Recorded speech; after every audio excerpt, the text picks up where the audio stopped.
Good morning.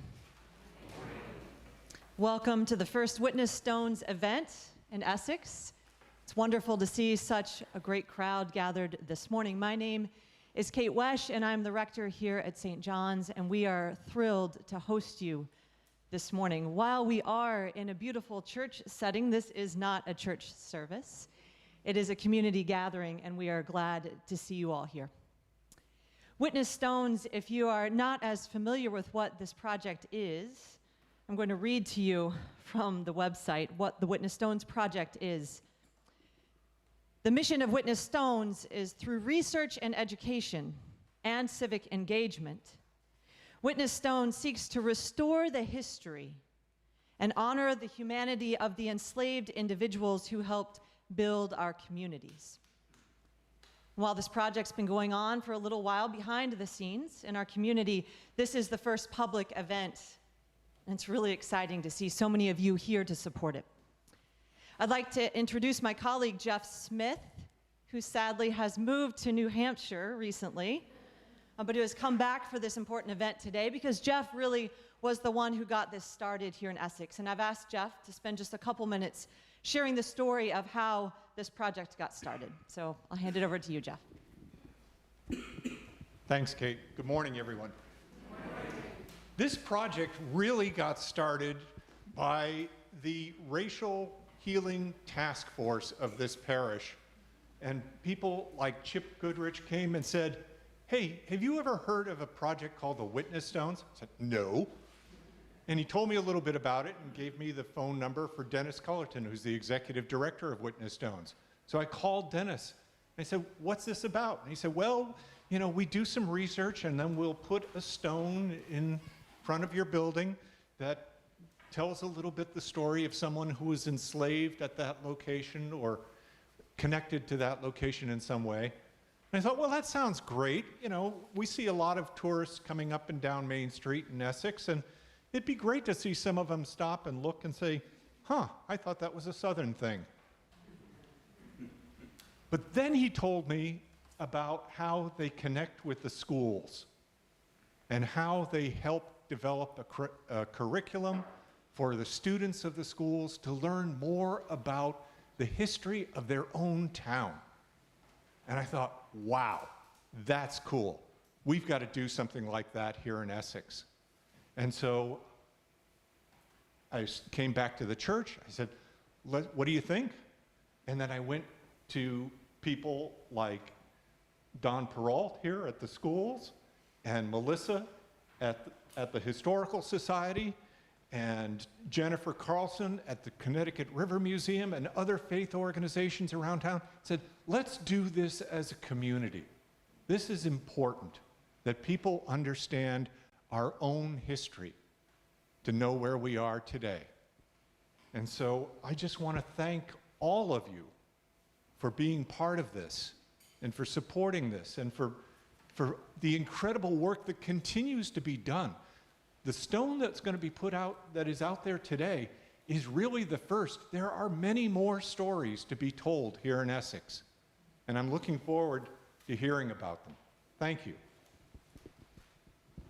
Thank you, Jeff.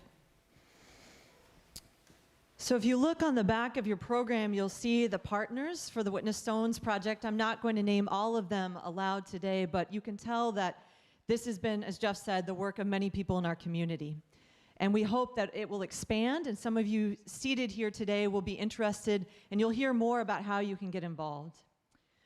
You'll see inside the program the order that things will go in today, and so I won't go through all of that now. But briefly, we'll be in this space for a while. We have some speakers who are really engaging. At the end of the speakers, it'll be about an hour that we're inside, and then we will move outside to see the first stone. It'll be a brief period of time where we will acknowledge solemnly the first stone that's been placed in our community. And then we'd like to invite you back inside. There's a room we call the parish hall that's through this door here. You can access it from outside as well. And we have some refreshments. And the speakers will all be gathered at that reception. It'll be an informal time for conversation and questions. And we hope you'll join us and come back inside. And then at about 11 o'clock, Melissa will lead us, the Historical Society will be leading a walking tour from here around to Riverview Cemetery. and where you will hear more about whose graves we will be seeing. So it's a full morning, and we hope that you will join us for whatever portion of the morning that you're able to. And as Jeff already said, this is just the first event, and we hope there will be more, and there will be more stones, and there'll be more events. It's my great pleasure to introduce our first speaker this morning, Don Peralt, whom many of you know is a social studies teacher at Valley Regional High School. So I'll turn it over to you, Don. Thank you. Is this working? I guess so. Yep, just got to project a little. Okay, good morning. Thank you very much for inviting me this morning. I've taught at Valley Regional for over 30 years, and my family's been in these towns for a number of generations. So for me, this history is so important. Let me just put this water, stick that water right there. Anyway, I'm going to take you on a 15 or so, 20-minute journey on the historical aspects of slavery in 18th century Potapog. I've spent much of my career in a whole variety of capacities researching and working with the history of the lower Connecticut River Valley. If there's one historic topic that is most near and dear to my heart, it is that of slavery. In the summer of 1996, I was in my master's program at Wesleyan University when I came across the following statistic. Prior to the American Revolution, the colony of Connecticut had the highest population of slaves in all of New England, and New London County, of which Saybrook was a part, had the highest slave population of the Connecticut colony. To place this into context, let me share the following population statistics with you.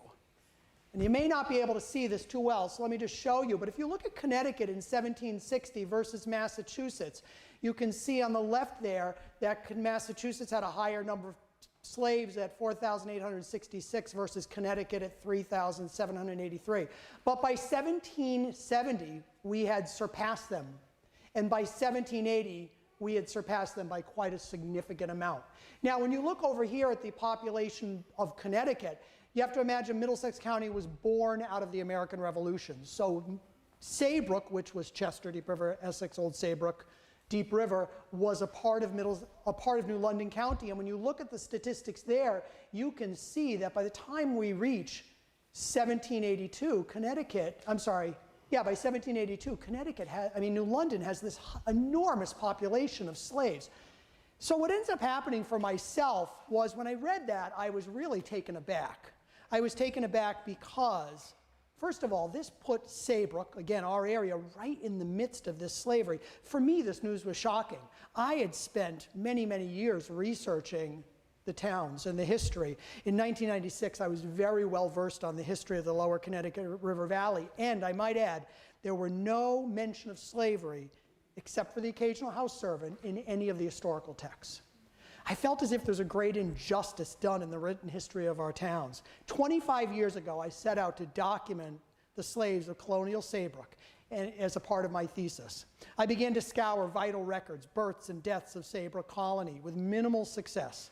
This was frustrating because the historian Matt Washauer has told us by 1774, half of the colony's ministers, lawyers, and public officials owned slaves, along with 1/3 of its physicians. In 1776, there were just over 5,000 humans in bondage in Connecticut, the largest number of any New England colony. 1 in 4 estate inventories at the time included slaves.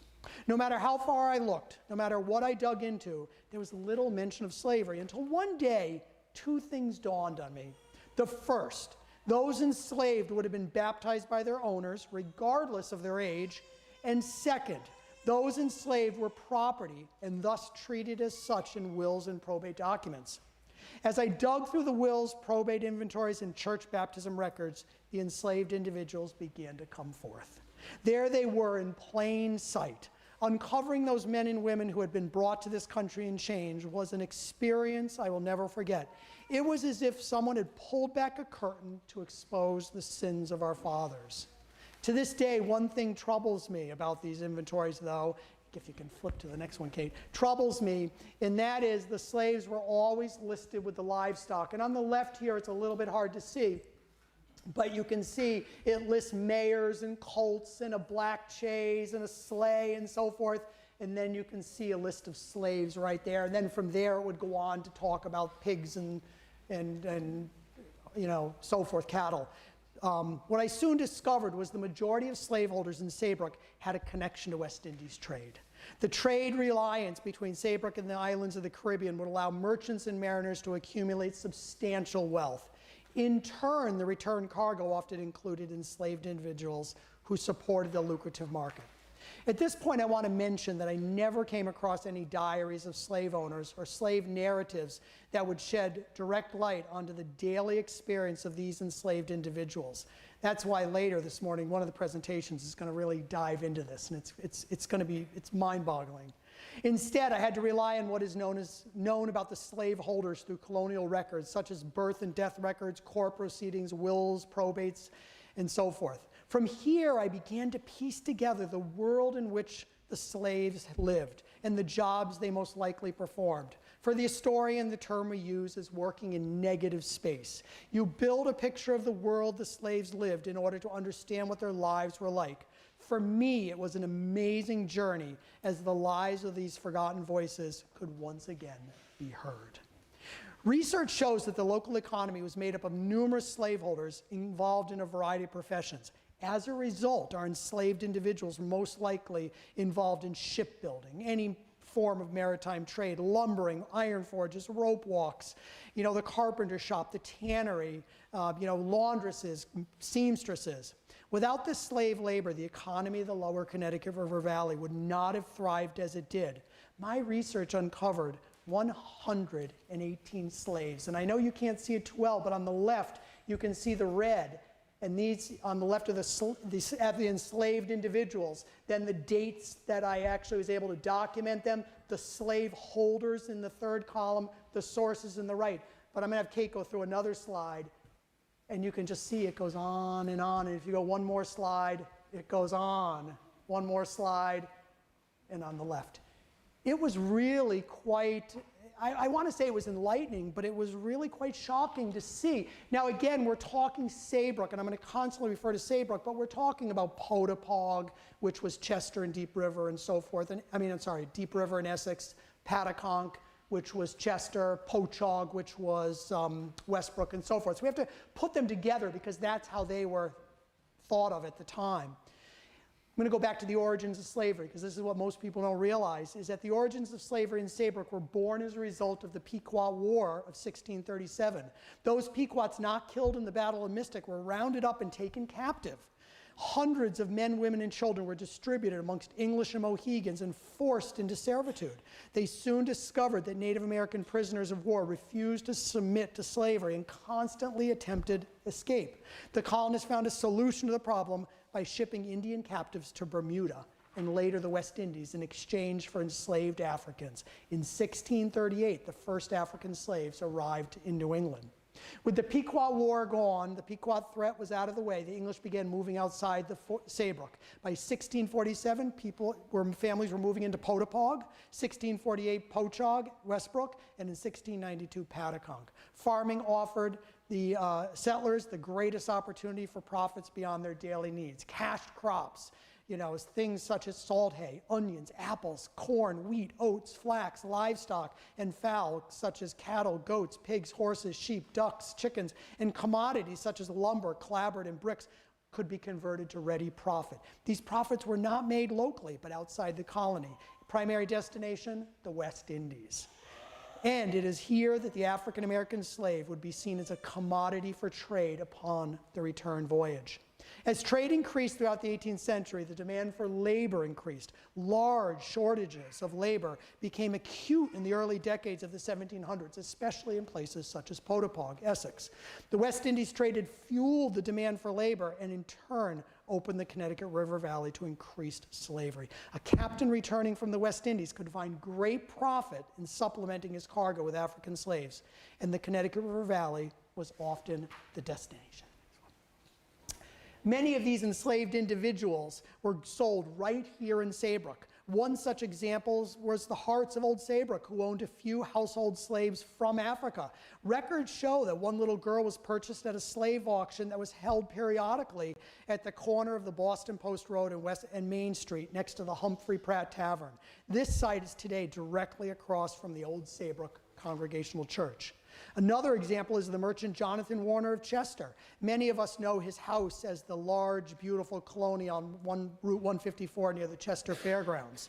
Jonathan was part owner, along with Gideon Lead, of the brig Matilda. She was built right at the Leeton Buckyard in Pataconk. It is noted that upon her return from Havana, her cargo included a sale of 3 Negroes on March 7th, 1797. For those wishing to look beyond the auction block, the Connecticut Courant reveals numerous advertisements for slaves. Middletown maps of the period show slave dealers along the city's wharf. And by the mid-1700s, Middletown was one of the largest ports of call in Connecticut for the slave trade, all proof of an active slave market within the lower Connecticut River Valley. Now I'm going to go to a few key examples for our area here. The slaves brought into Saybrook were trained to be jacks of all trades. Depending on the nature of the work, it was necessary for the enslaved to perform many, if not all, of the same task as the slaveholder.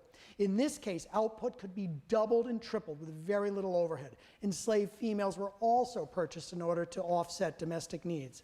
By the last decade of the 17th century, slavery had become a way of life in Saybrook. The records of the 1690s begin to document this. First documented slave that I found in Saybrook belonged to Daniel Raymond, who was quick to see that his black servant had a pair of shoes for the long winter which lay ahead. His order was placed with the cobbler John Whittlesey, and on August 21st, 1691, the pair was completed. Thomas Buckingham, minister of Saybrook, whose house still sits just down as you're heading to the point, minister of Saybrook from 1670 to 1709, was characteristic of many ministers of the time. He owned a number of slaves who tended the needs of the household. Upon his death, he left, quote, to his son Hezekiah, the Negro boy Peter, to be his slave servant, which he values at 40 pounds, and to his son-in-law John Kirtland, the Negro boy Philip, valued at 50 pounds. But it was shipbuilding for us and trade that became so essential to the economic life of the Connecticut River Valley and became the center of trade. Potapawg was the center of trade for Saybrook because of its wharf. Slaves were so indispensable to this industry and New England's as a whole that the shipbuilding trade heavily relied on them as sail makers, rope makers, caulkers, shipwrights, and anchor makers. 2 examples of slaves taking part in either shipbuilding or maritime trade are of an enslaved man named Dick, owned by William Mitchell of Potapawg, and another enslaved man, also named Dick, not the same person though, owned by Gideon Lead of Chester. Both enslaved were mentioned in advertisements for runaway slaves in the Connecticut Courant that specifically said that the law forbid ship officers to sign on these slaves without first obtaining permission from the slaveholder. Colonial records attest to the fact that the very men engaged in shipbuilding and West Indies trade, who were also pillars of the colonial community, were also slaveholders. These men included William Buck, Joel Canfield, Jedediah Chapman, Samuel Dickinson, Elijah Hart, William Hart, Nehemiah Hayden, Joseph Kirtland, Gideon Lead, William Lind, 2 of your founders, Noah Scoville and Timothy Starkey, Jonathan Warner and Elijah Waterhouse. While many of the names of the slaves are lost to history, the census records of 1790 and 1800 show all of these men as owning slaves. There's little doubt that these enslaved individuals helped build this economy. Anyway, we can... Oh, and I'm sorry, I meant to show you this. Right on the right there are two of these advertisements, and you can see both of these are for this servant Dick, not the same individual because of the description, but you can just see, a Negro man named Dick, and whoever shall take up the said Negro and return him to the subscriber shall be handsomely rewarded and all necessary charges paid. The one on the bottom, William Mitchell, all masters of vessels and others are forbid harboring said Negro on penalty of law. That little penalty, harboring them for maritime trade doesn't show up unless they were in the maritime trade. So again, clear indication. Go ahead. Anyway, slaveholders such as Samuel Willard and John Kirtland and Samuel Lind were economic pillars of the community. I'm going to dive into 3 of these in particular that did a lot of trade out of Potapawg, even though they lived in what we would know as Old Saybrook today. Colonel Samuel Willard was a prosperous farmer, ran a saw and grist mill, and owned over 800 acres of woodlot. Early baptism records for the First Congregational Church of Saybrook indicate the following slave baptisms associated with Willard. Kate in 1739, Lucas 1744, Hagar, an infant, 1746, Peter 1748, Ruth 1767. Based on the extent of Samuel's holdings, there's little question that much of his agricultural products and timbers were intended for West Indies trade. In addition, the sawmill was very active in shipbuilding. John Kirtland and his son, also John, were blacksmiths. There are records in Saybrook that call John Kirtland Sr. Smith and John Kirtland Jr. blacksmith. During the 18th century, the two men had an active business. John Kirtland Jr. must have been extremely successful, for during his lifetime he owned no fewer than 9 slaves. These included Cato, Caesar, Scipio, Elikium, Mana, Nani, Phyllis, Rose, and Tamar. Rose and Tamar were probably household servants, as they specifically mentioned in John Kirtland's will. But the large number of blacksmith tools and the quantity of steel listed in John's probate inventory give us a picture of what Cato, Caesar, Scipio, and Elikium spent much of their time doing. As West Indies trade boomed in the 18th century, a blacksmith had an endless amount of work as local building yards put out ships for the lucrative trade. Kirtland was not the only blacksmith to own slaves. Captain Benjamin Williams, a blacksmith, was the owner of the Essex Iron Works. Williams' shop was located at the first dam of the mouth of the Falls River. He is noted for having made the ironworks for the ship Oliver Cromwell during the American Revolution. The information on Williams' slaves is scant, but what evidence there is comes to us from the United States Census. The census of 1790 lists Williams as owning 2 enslaved individuals. Whether these were house servants or laborers is not known. Samuel Lynd is probably the most representative example of slaves. And I have to tell you, when I came across Samuel Lynd's inventory, I was so taken aback that it took me a week just to digest this. It's a fascinating tale. Anyway, Samuel Lynd himself was probably one of the most influential men of his time. His father, Nathaniel Lynd, gave the land and building at Saybrook Point for the collegiate school, which would later move to New Haven and become Yale University. Samuel graduated from the collegiate school, set himself up in Saybrook as a merchant, and became very involved in public affairs, including judge of the New London County Court, judge of the Superior Court of the colony, representative in the General Assembly, and one of the guardians or overseers of the Mohegan Indians. Samuel died in 1754 in the 65th year of his life. Unfortunately, Samuel's only son and business partner, Willoughby, had died a year earlier in 1753 at the age of 42. These two men, so close to one another, left Samuel's grandson and Willoughby's son with one of Connecticut's largest colonial fortunes. During Samuel and Willoughby Lynd's lifetime, they amassed a fortune through the management of a very large farming venture and cottage industry. If one looks at Samuel and Willoughby's probate inventory just 1 year apart, one can see this sizable fortune. Listed in large quantities are silver, English and Spanish and French coins, a large quantity of jewelry, a library at the time of over 200 books. The Spanish and French money is a clear indication of West Indies trade, but it is the large quantities of agricultural items listed which tell us how they made their fortune. These items were destined for West Indies trade, since the local economy could never have absorbed such a surplus. With the wealth these two men had, it is little wonder that with a closer look, one can readily find 9 slaves at one time listed in their probate inventories. 9 slaves it was unheard of in New England to own that many at any one given time.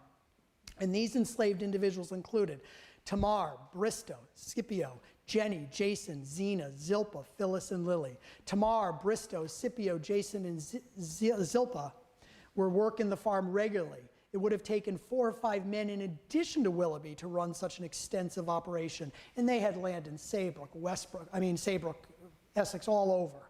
On any occasion, one would have found these men, enslaved men, working the crops, tending the livestock, shearing the sheep, making repairs, and bringing goods for trade down to the wharf in either Essex or Saybrook. While the operation of this farm was large scale for Saybrook, this could not alone have produced the wealth these two men. A closer look at the probate inventory tells the story. And I just have to stop for one moment to tell you, I'm looking at this inventory, and I'm seeing all this stuff that I have no idea what it is, especially these enormous quantities of flax. It didn't make any sense I didn't understand what it was until finally I realized this was an enormous cloth industry going on right here. It is through spinning and the production of cloth that Samuel and his son Willoughby amassed their fortune. And it was Jenny, Zena, Phyllis, and Lily who were not only tending to the household duties of their slaveholders' families, but also producing this cloth and clothing. As the sheep were sheared and the flax was harvested, these women worked to produce the cloth. The inventory of Samuel Willoughby line include dozens and dozens of assorted buttons along with endless quantities of cloth. It also includes 98 sheets, 16 tablecloths, 82 pillowcases, 31 napkins, 25 diapers, 31 towels. These 4 enslaved women were running one of the largest cottage industries in the lower Connecticut River Valley. Their products, linens, coats, shirts, pants, etc., were probably shipped all over New England and the West Indies. And I have to stop for a second and tell you, as you inventory, look at old probate inventories, you walk room by room as they inventory. So you can envision these rooms. And it was so amazing when you got to the garrets or the attic and you saw so much of this spinning stuff. And then you read there's bolstered beds up there, like little bedding. And you just thought these girls lived up there and just worked endlessly. I'm so happy because Saybrook Middle School, I believe, is taking on this project, and they're going to focus on Samuel. I will also tell you these 4 girls stayed with Willoughby's widow for the rest of their life. And while we don't have time with it, her will, just one of the most beautiful moments of womanhood I've ever read, where in her will, she gave them their freedom and everything they need to take care of themselves. So it's real, there are some real good moments, I think. Not many, but good moments in this. But I want to show you at this moment is that these are only 3 examples that I want to share with you this morning. If you flip to the next one, I believe you can see on the right, and if you go to one more page, these are endless lists of slave-owning families. So the original list I showed you, there's a lot of slaves, but a lot of them we just don't know who the owners are. They show up in the different records. And here we have slaves, and when you go through this list, a good chunk of them are Essex, right here. And again, being the port of Saybrook, it all makes sense. Slaves in colonial New England held a unique position. They were considered both as property and as person before the law. They had the right to a jury trial in criminal cases and could also bring freedom suits against their masters. In addition, enslaved men had the right to acquire land, receive property, make contracts, and sue before the courts of New England, all of which were legally binding for both the slaveholder and slave. In the court, the testimony of an enslaved servant against a white was accepted in both civil and criminal cases.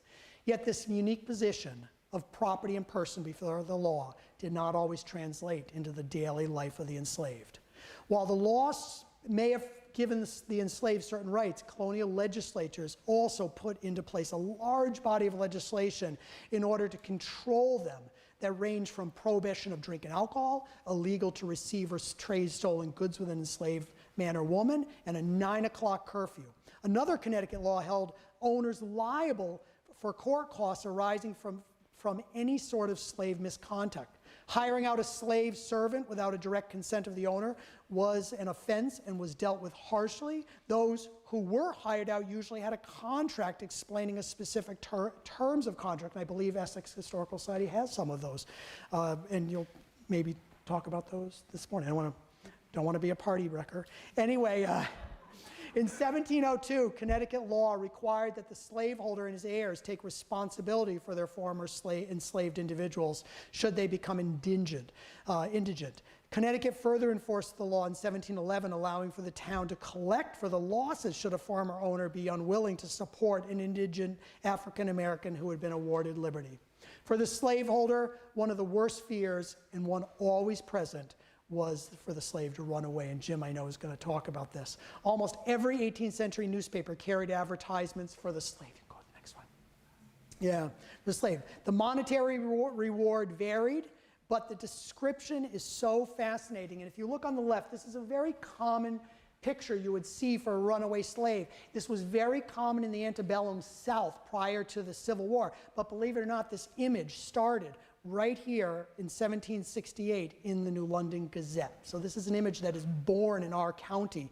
And in this particular image, you can see right here, this is of a Negro man named Cato. And if you look at the bottom, whoever will take up said Negro and return him to me at Saybrook Ferry shall have $4 reward and all necessary charges paid by Samuel Sanford. I think Samuel Sanford may be an Essex person in this particular case.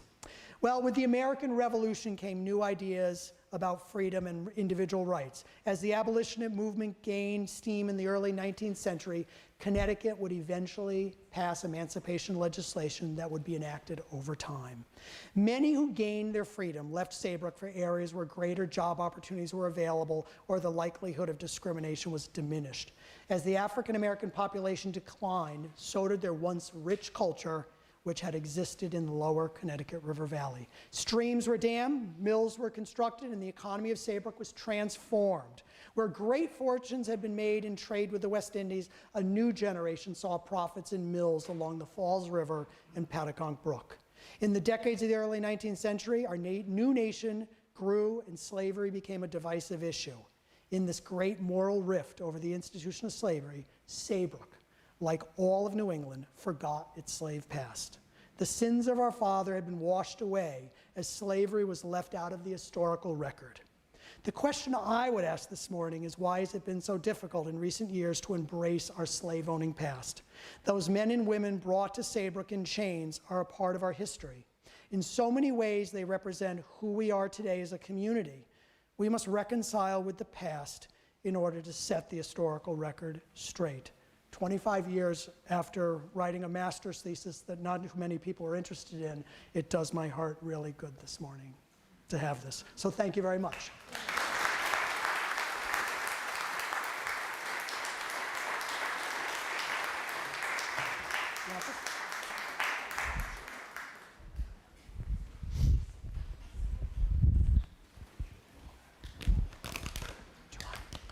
This?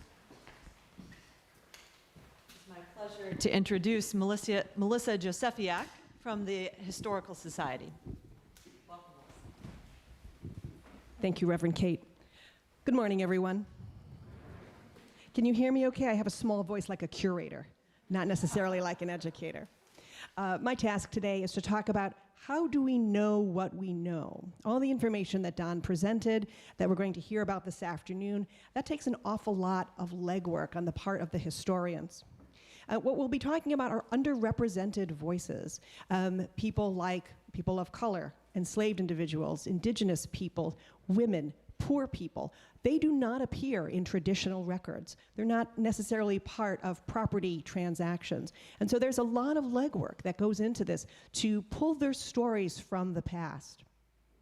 When we think about legwork, for those of you who love mysteries, for detective stories, you know, they talk about how do we capture that suspect? How do we figure out who done it?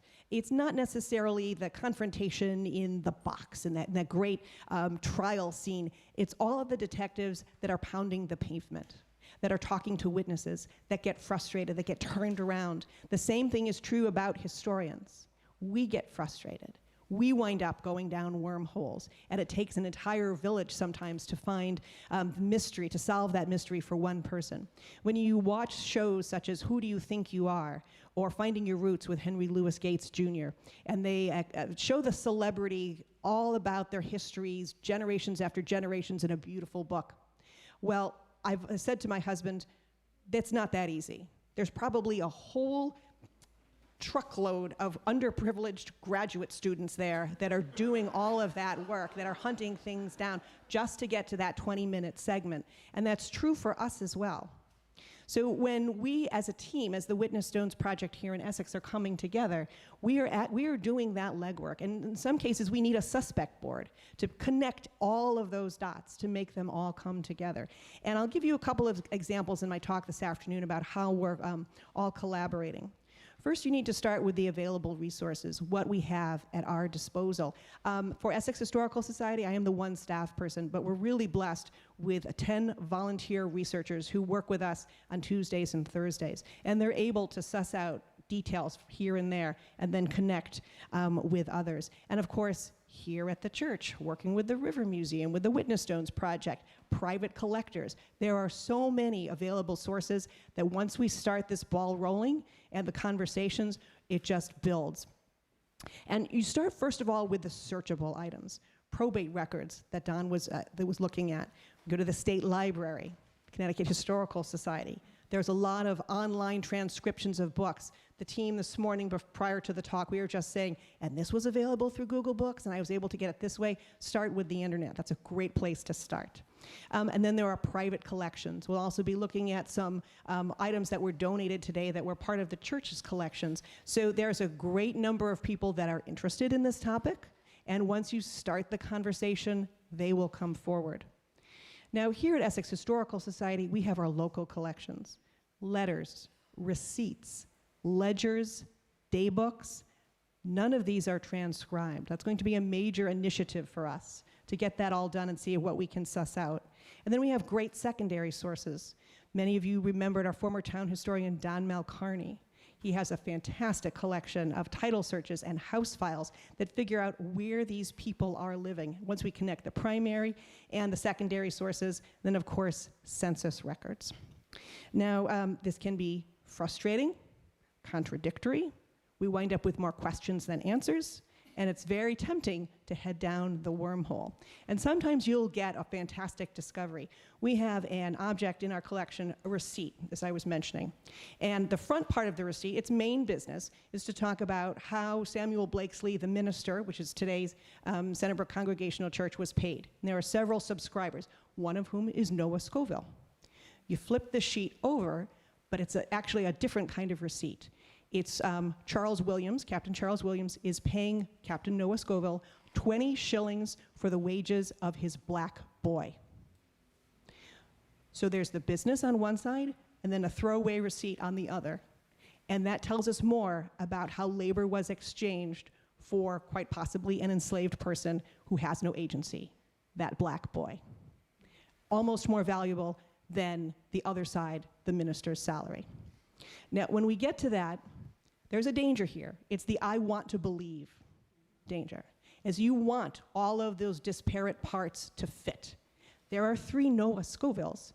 There are 3 Sony Freemans. We have to make sure, and through due diligence, that we're connecting the right dots, so that when we publish or when we speak, we're making sure that people are not picking up on this and continuing, I don't say a falsehood, but that we're telling the truth as accurately as possible. And in many cases, you need to re-look at a known source in a different light, with fresh eyes and new vocabulary. And I'll tell you an example, just happened on Thursday. Now, we have over 7,000 objects in our collections. And our volunteers for years and years have looked at them and extracted the truths that were there. And we were trying to get our ledgers and our daybooks organized. And Linda Matthew, who's here with us today, one of our volunteers, I could hear her working around in the cabinet, and she ran downstairs and she says, "You've got to look at this." And it was the Benjamin Spencer account book. He was a shoemaker in Saybrook. And she just stepped back, take a look, and I opened the book, top of the right-hand page, Sony Freeman, who you'll hear about, is having his shoes mended by Benjamin Spencer. And I gasped. And it was one of those almost Rosetta Stone moments. So here is a man of color, formerly enslaved, who's now doing business with the shoemaker in town. We quickly went to get his daybook, and there's Sony Freeman again in several places in the daybook, all of those transactions. And Don's thesis does not mention Sony Freeman. This is kind of a new name for us. If we hadn't known that, we never would have made those connections. Previous volunteers had not made those connections. So we're learning all of the time. And that makes you wonder, are there other formerly enslaved people included in our records? The answer to that is probably. And now we'll be putting together a group, almost a task force, to look at those older sources again to see what we can uncover. And I'll end on another story that kind of touches my heart. We have another piece. It's a Scoville letter from Noah Scoville, and he's writing to his son, I believe. And in there he says, "We are all well, but unfortunately our black girl died after 3 days' sickness." And we tried to put the pieces together. Who is that? This is in January of 1808. And through looking at census records and the parish register here, we believe it is Caroline Hoyt, who died at the age of 10. We also have another piece of information in which Noah Scoville is paying Jacob Hayden, who must have been the sexton over at the cemetery, to bury a black girl in January of the same year, 1808, and he buries her for 60 shillings. We were able to take a look and find out that the Hoyts are living on Little Point Street thanks to the census records and kind of triangulating everybody in that area even before the street is laid out. We know who's located in that neighborhood. And so our crew on Tuesday is very excited. We're putting all the pieces together. We're creating the suspect board. And then we took a step back, and I said to the team, there was just a quiet moment, and I said, when was the last time in 200 years that someone said the name Caroline Hoyt out loud? And that is why we do what we do, is that we're giving a voice to the other underrepresented. And that we have the opportunity through witness stones and other collaborations to bring these voices, these people forward. So I do encourage you to keep this project going. Contact any member of the team here today, because we will have a great need to relook at these sources, to come together and talk about the people that are truly underrepresented and are voiceless. Thank you very much.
It's my great pleasure to introduce Stacy Pedelli, a member of this congregation here at St. John's who has been researching Sony Freeman.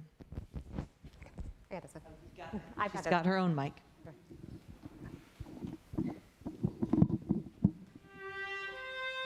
$15 reward. Ran away on the third. 2 fellows, one white, the other black.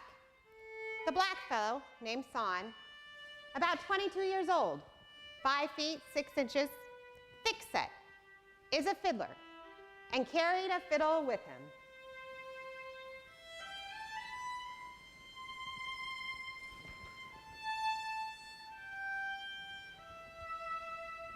Whoever will take upon and return said fellows shall have $5 reward for the white and 10 for the black boy.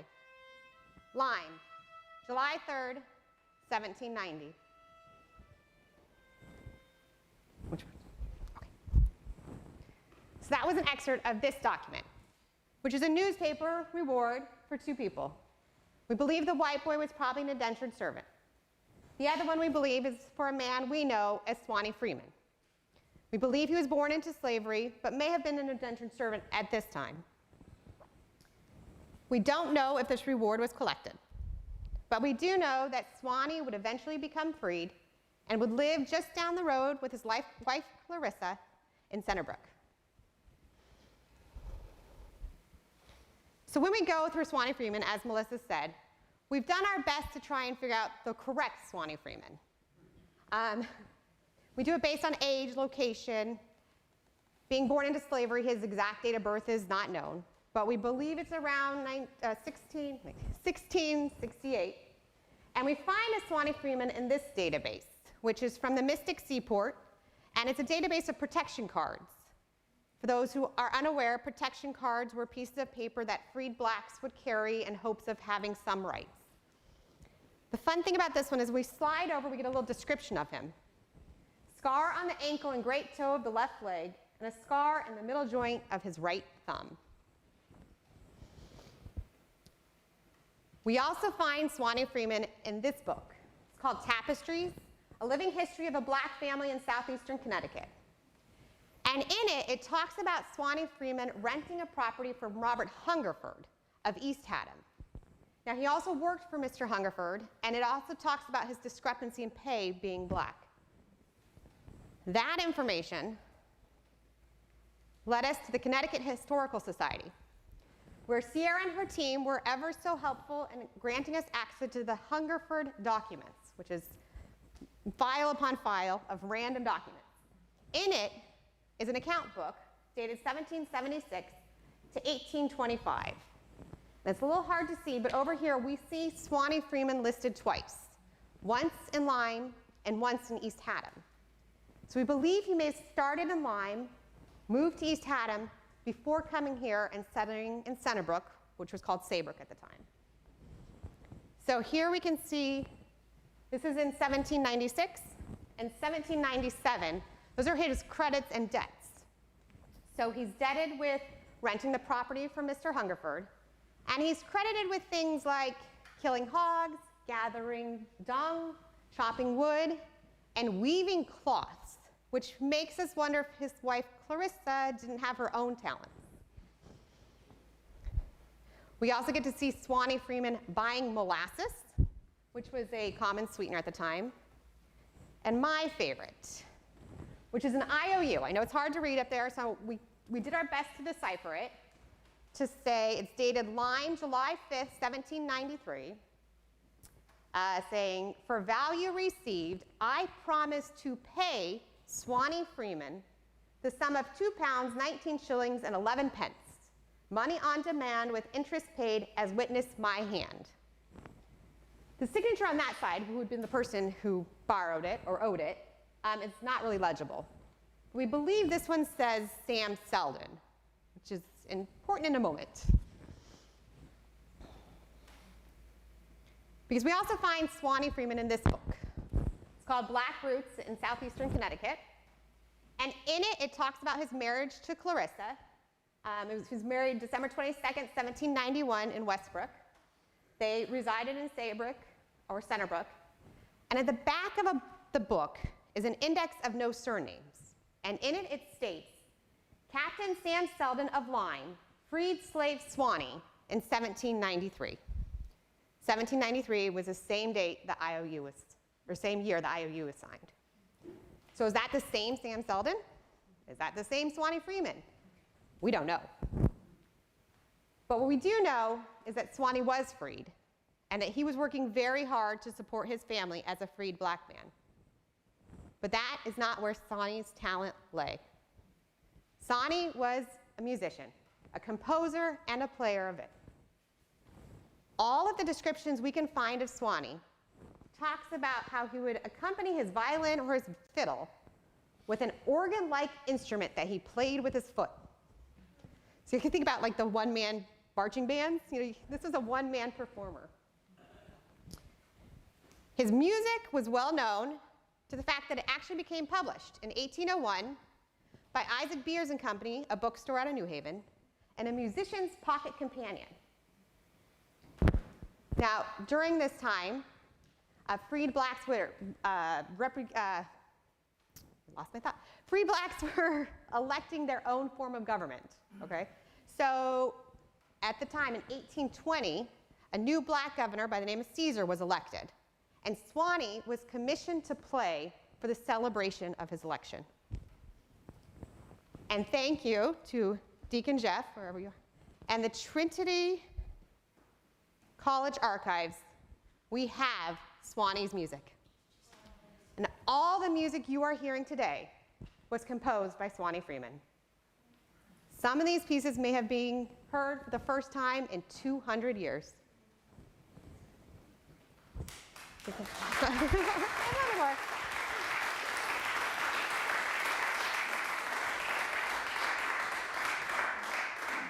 So Swanee and Clarissa had 7 children. The first one, Polly, was actually born in East Haddam. The other 6 were born here in Saybrook. I apologize. The last date should be 1815, not 25.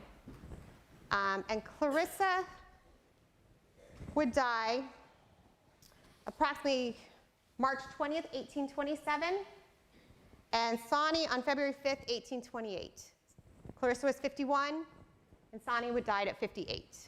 They're buried right down the road at Riverview Cemetery with their son James, who died when he was about 22. And the walking tour later today, you can go see it. So I strongly encourage you, if you're able, to go on that walking tour. Today, we celebrate Sony Freeman in his contribution of his art of music as we do our best to honor the woman we only know as Violet.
Following this last speaker, we will, during the final piece of music, be moving outside to the sidewalk for the placement and dedication of the first witness stone. It's my last opportunity to speak, so I want to say thank you to everyone who's here. Thank you to our musicians, to Anthony for pulling the music together. This is fun.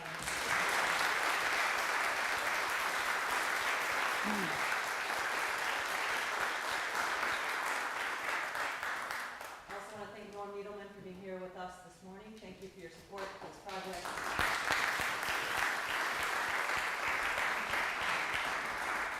And with great pleasure, I introduce Jim Meislick, another parishioner here at St. John's, who's been instrumental in the research on this project, who's going to share a very special story this morning, Violet's story.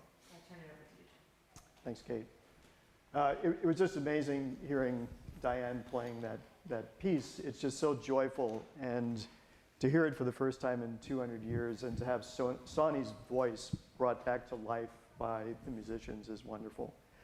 I'm going to talk to you about Violet, and today we're not going to hear Violet's voice. She's one of the people that Don spoke about as, effectively being silenced by history.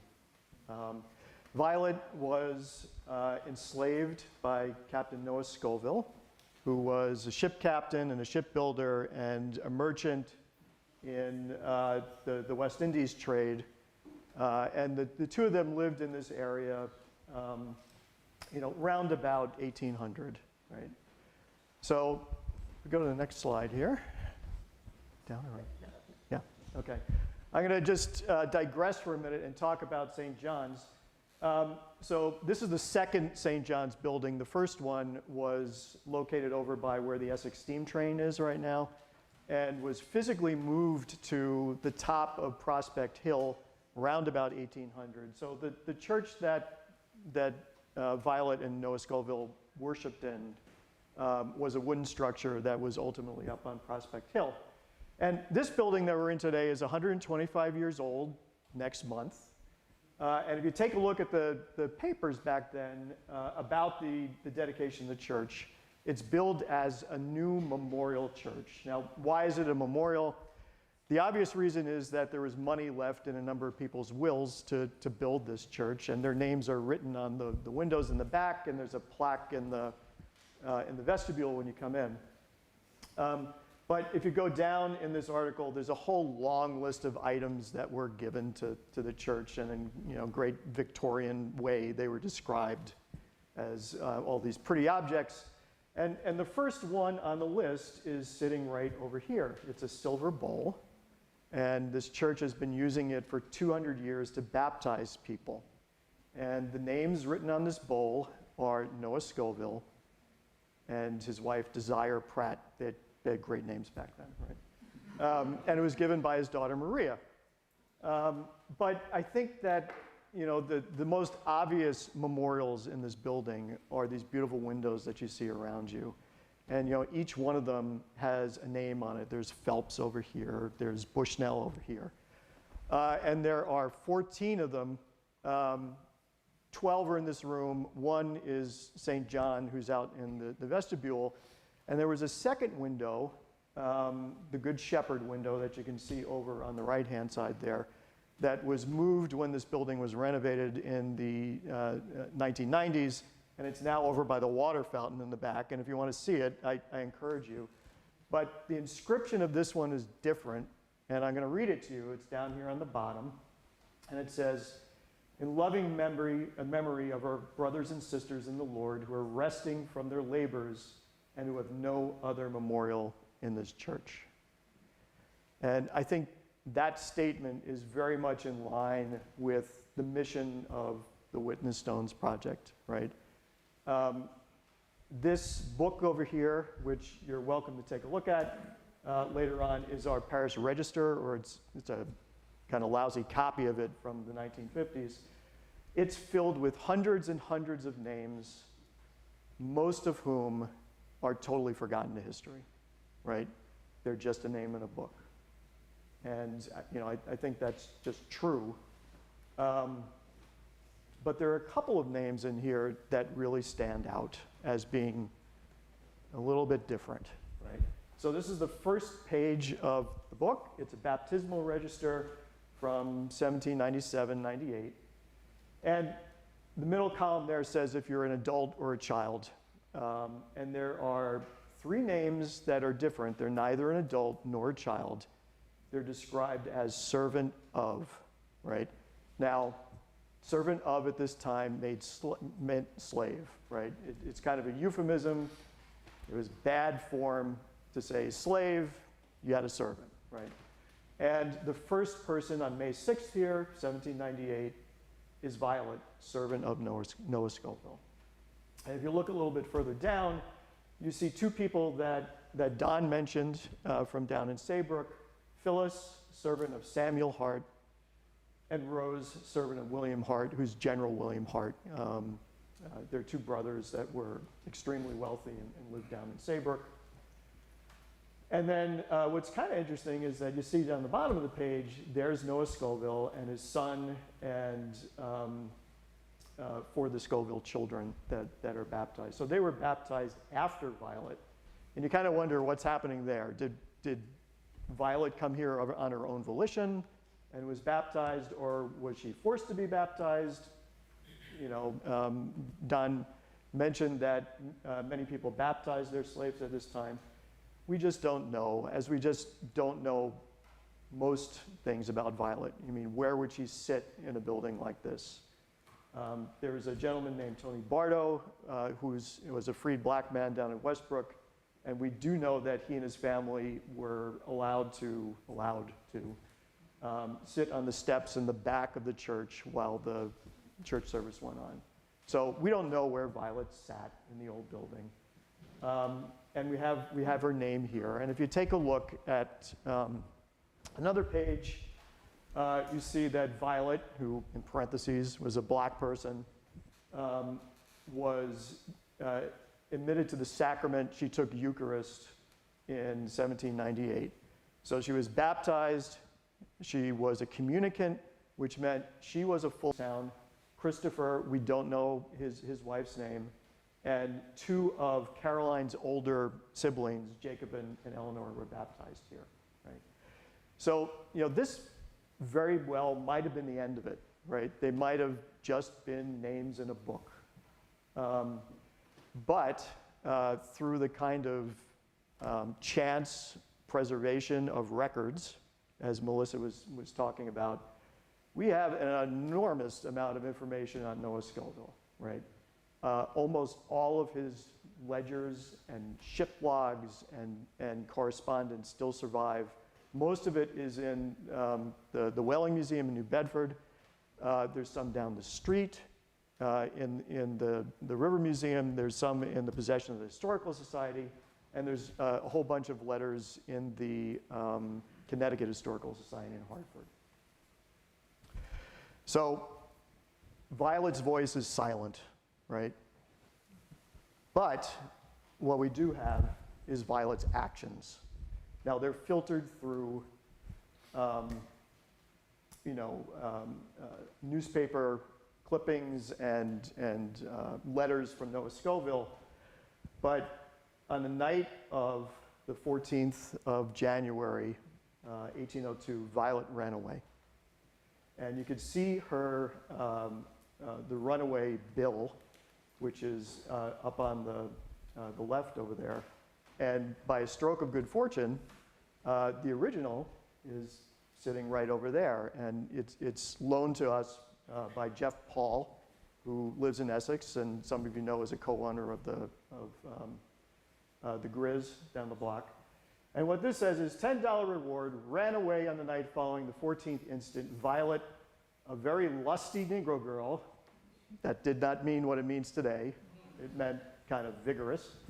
About 27 years of age, with a scar on her arm, with the inoculation of the smallpox. She has a yellow complexion, meaning that she was fairly light-skinned, and has a pleasant countenance. Took with her a large bunch of clothes, et cetera, et cetera. And so this was pretty typical of the age as Don presented. You could see a shortened version in the newspaper American Mercury from Hartford, which kind of shows Noah Scoville's sense of humor. And it says, ran away from the subscribers on the night of the 14th, a Negro girl, 25 or 26 years old, named Violet, a large fat girl. Her dress cannot be described, as she had 3 or 4 changes of clothes with her. Whoever will deliver her to her master shall be entitled to the above reward and all reasonable charges. Okay, so pretty much everything that we know about Violet is there. We knew that from her age, she was born around 1775. She was a large woman, Violet, we don't have her voice, but we have her actions. The chicken scratch there on the right-hand side is a letter from Noah Sr. To Noah Jr., and it says, I have nothing particular to write you, only that the arrival of Lewis, who's one of his other sons, and that Violet, our Negro girl, has ran away these 3 days past, and nothing heard from her. I expect she will get out of my reach at present. Right? So Violet acted, right?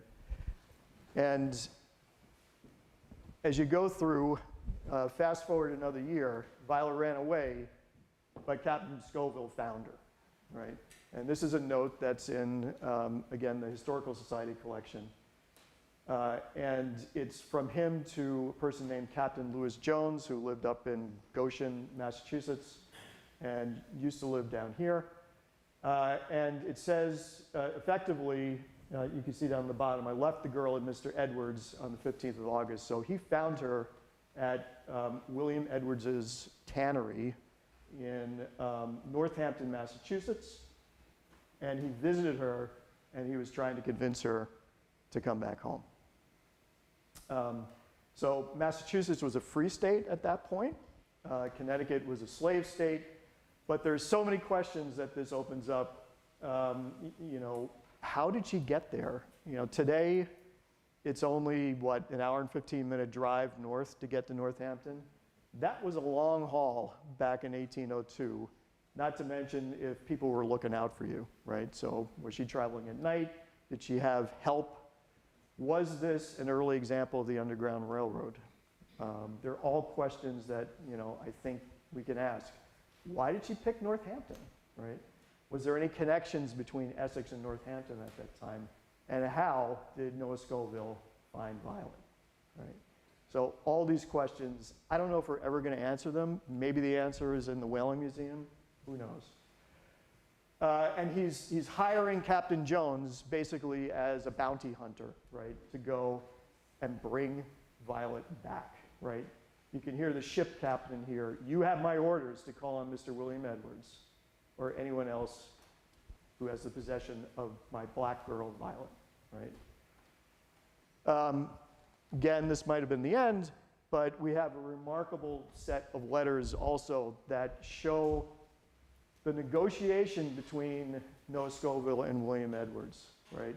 So on the left is the note from Scoville to Edwards, and it's trying to convince him to convince Violet to return home peaceably, right?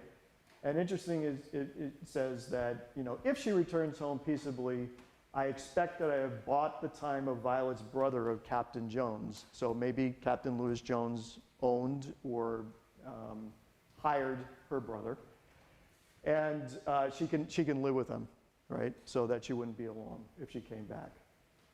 And on the bottom it says, my desire would not be much less than $200, but to part with her, right, to give her her freedom. And he's giving Edwards the opportunity to loan Violet $200 to buy her freedom, right? But he wants her to return home first, right? Right. And Edwards says, you know, he's a smart guy. He was tanner and a very successful guy. He says, you know, I'm willing to give Violet the $200, but she's not going home, right? I want you to write out her emancipation and send it to a lawyer, Mr. Taylor, up in Northampton, and then we'll do an exchange, right? You'll get the money, Violet will get her freedom, right? And so, you know, again, you hear this kind of back and forth between the two of them. And I'll just stop here before I reveal what happened at the end. We don't hear Violet's voice again. Now, we kind of hope that Edwards is negotiating in really good faith with her best interest involved. But it could have been that this is just two middle-aged white guys haggling over a piece of property, right? And the irony is not lost on me that 200 years later, I'm another middle-aged white guy standing up here telling you about Violet's story. And I'm not trying to get into her head and say what she thought. I'm not speaking for her, I'm speaking about her, right? So forgive me if I go astray here.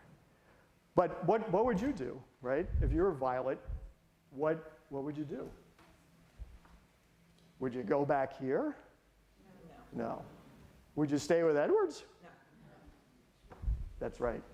So the answer is, we don't hear Violet's voice, but we have her actions.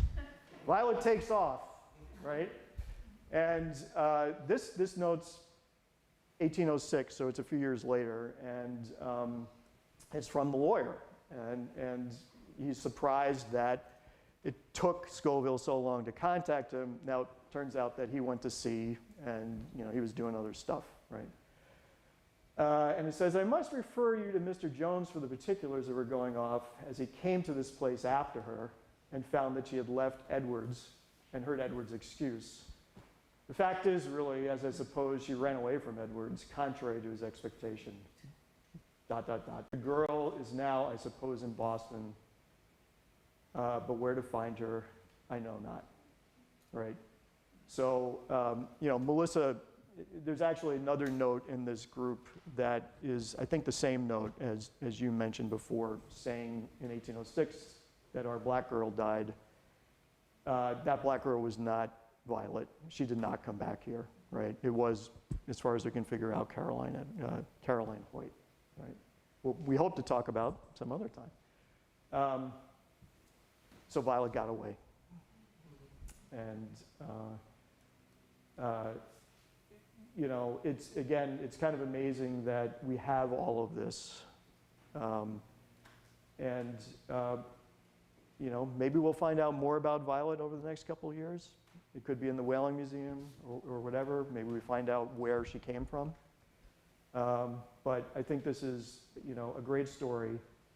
And, as Noah Scoville has a memorial in this church, which we see right over there, what we're going to do today, right now, is we're going to unveil a memorial to Violet, a witness stone that is out in our meditation garden. So the orchestra is going to play. Please, you're not being rude if you get up and you walk out, but if you would go out either the back door there, or you can go around and go down the stairs. We're going to meet in the meditation garden, and we're going to unveil a stone for Violet. So thank you very much. And we'll have Q&A after that.